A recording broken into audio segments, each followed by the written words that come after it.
La question du logement est bien différente sur la côte ou à l'intérieur du Pays Basque.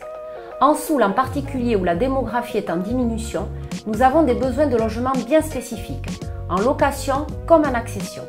Les demandes concernent surtout les jeunes familles et les seniors qui vivent souvent seuls. Les besoins sont variés, en aménagement de lotissements, en construction de programmes neufs ou en réhabilitation de maisons existantes. Se pose aussi la question de la redynamisation des centres-bourgs.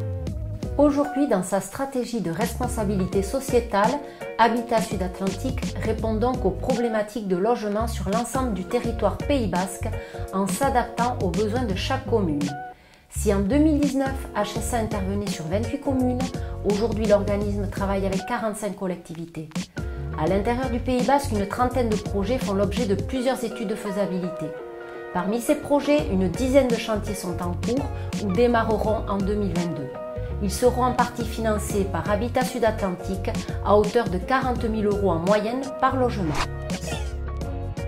Depuis 2020, je suis conseiller municipal et adjoint au maire de la commune de Saint-Martin-de-Seignan.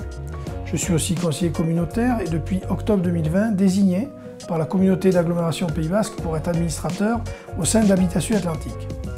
La responsabilité sociale des entreprises se définit dans toutes ses dimensions, qu'elles soient sociales, environnementales ou économiques.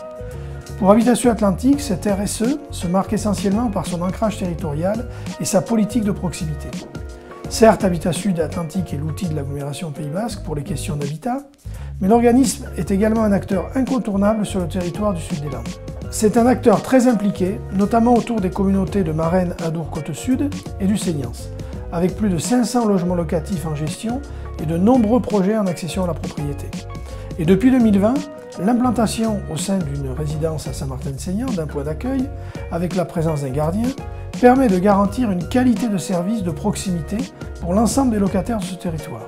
Ce double ancrage, si je puis dire, entre le Pays Basque et le Sud des Landes, correspond parfaitement à nos bassins de vie et d'emploi, découpage géographique que l'on retrouve d'ailleurs au sein du SCOT.